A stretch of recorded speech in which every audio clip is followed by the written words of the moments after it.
Good morning students, कैसे आप सभी। आई होप कि सभी अच्छे होंगे। तो प्रीवियस वीडियो में हमने जो है रिजल्टेंट फोर्स के बारे में देख लिया, उसके जो डायरेक्शन कैसे कैसे चेंज होते हैं और रिजल्टेंट फोर्स का सम कैसे निकालना है, फोर्स का यूनिट क्या होता है, इसको हमने देख लिया।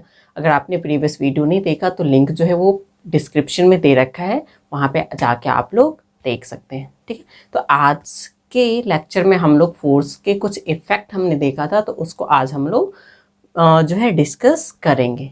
ठीक है, तो चलिए हम लोग अपने वीडियो को कंटिन्यू करते हैं।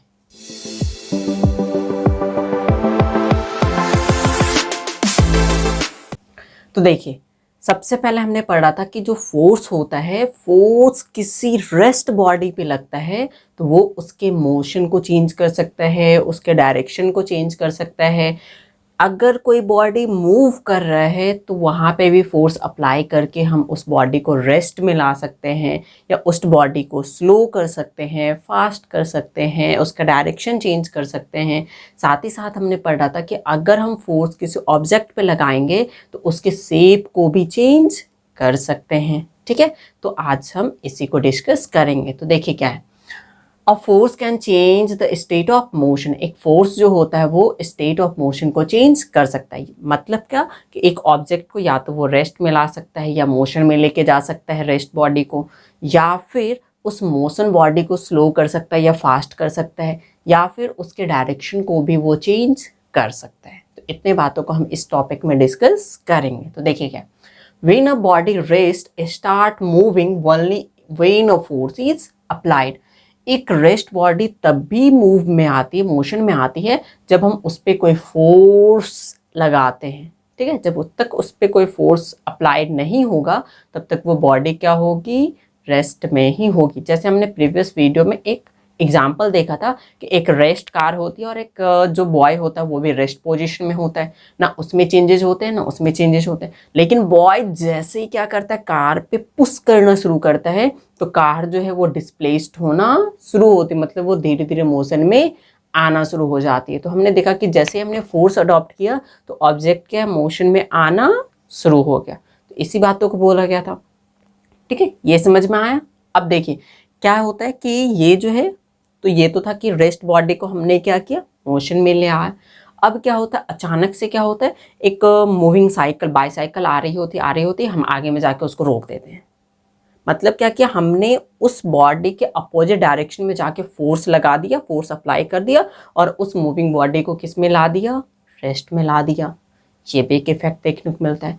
अब एक एग्जाम्पल हमने देखा था बैट्समैन और बॉलर वाला। बॉलर क्या करता है, बॉल को डालता है, वो एक पर्टिकुलर डायरेक्शन में डालता है, लेकिन बैट्समैन क्या करता है, उसको हिट करके वो बॉल को किस में दिया, मूविंग में ही दिया, मोशन में ही दिया। और बैट्समैन ने भी क्या किया, उस मोशन वाले बॉल को उस मोशन में ही क्या कर दिया, उसका डायरेक्शन चेंज कर दिया बॉल को हिट करके।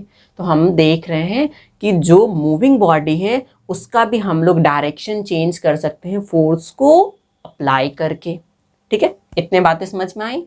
उसी बातों को लिखा गया, if the force is applied in the opposite direction the motion then its speed will be decreases. अभी जो हमने बाईसाइकिल वाला एग्जांपल देखा था कि वो बाईसाइकिल आ रही थी, हमने उसका अपोजिट डायरेक्शन में क्या कर दिया, फोर्स लगा दिया।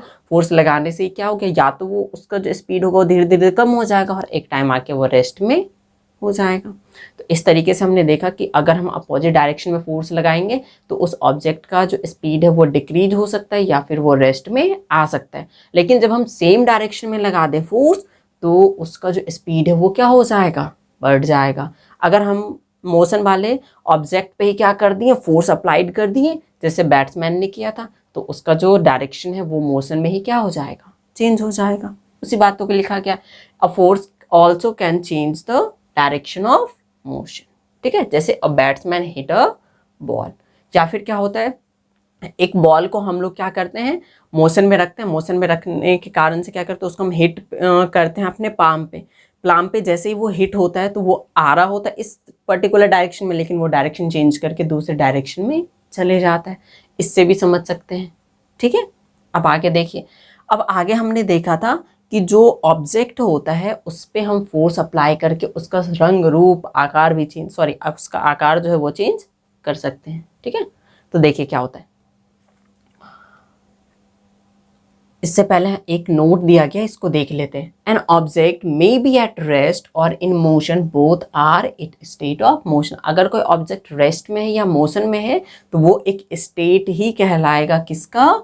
मोशन का ही वो एक स्टेट कहलाएगा, चाहे ऑब्जेक्ट मोशन में हो या रेस्ट में हो। ठीक है, अब एक देखिए, it is not necessary that a force will always make a stationary body move.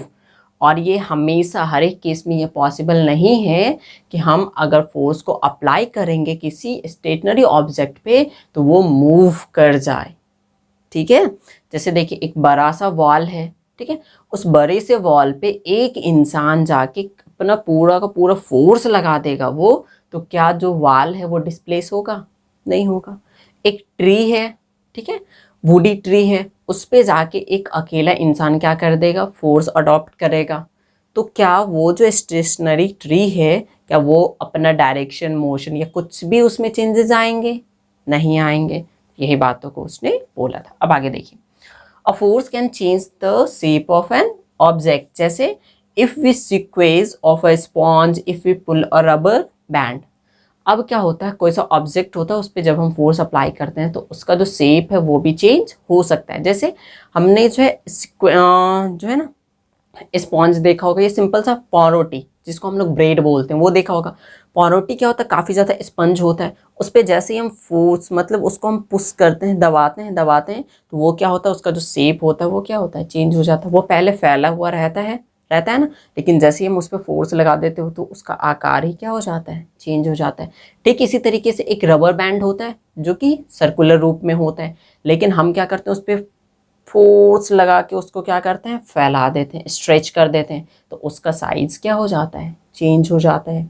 तो इससे हम क्या देख रहे हैं कि जैसे हम किसी ऑब्जेक्ट पे फोर्स लगाते हैं तो उसके शेप में भी हम लोग चेंज ला सकते हैं।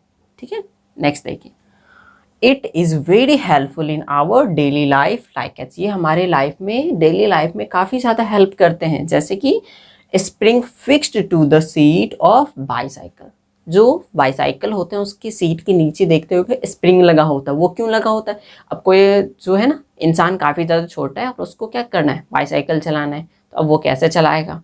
तो अब वो जैसे ही बैठेगा तो उसके बैठने के कारण से एक फोर्स लगेगा, जिसके कारण से वो जो सीट है वो थोड़ा सा क्या हो जाएगा, नीचे आ जाएगा, और वो जो पर्टिकुलर पर्सन है वो अच्छे से उस साइकिल को चला पाएगा।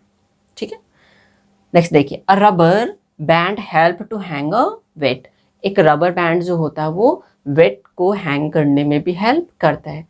देखिए ये कैसे हेल्प करता है कि जैसे क्या करते हैं, एक नेल वगैरह होता है या फिर हैंगर वगैरह होता है, उसमें हम रबर को डाल देते हैं। रबर को डालने के बाद वो क्या होता है, स्ट्रेच हो जाता है नीचे की ओर, उसमें हम क्या कर देते हैं, किसी ऑब्जेक्ट को हैंग कर देते हैं, जिस कारण से वो वेट को क्या कर लेता है, हैंग किया रहता है। या फिर हम जनरली भी देख सकते हैं कि जैसे किसी गैस के दुकान पे जाते हैं, जब गैस को फिल करवाने के लिए सिलेंडर में, तो वो क्या करता है कि स्प्रिंग का उसके पास क्या होता है, वेगनिंग होता है, वो उसमें क्या करता है, जो सिलेंडर होता है हमारा उसको वो स्ट्रेच कर लेता है, ऊपर की ओर उठा लेता है, हैंग कर लेता है। तो वो भी एक एग्जाम्पल है कि उसका शेप पहले कैसा था, छोटा सा था, लेकिन जैसे ही वो शेप को ये किया तो उसका शेप भी क्या हो गया, चेंज हो गया।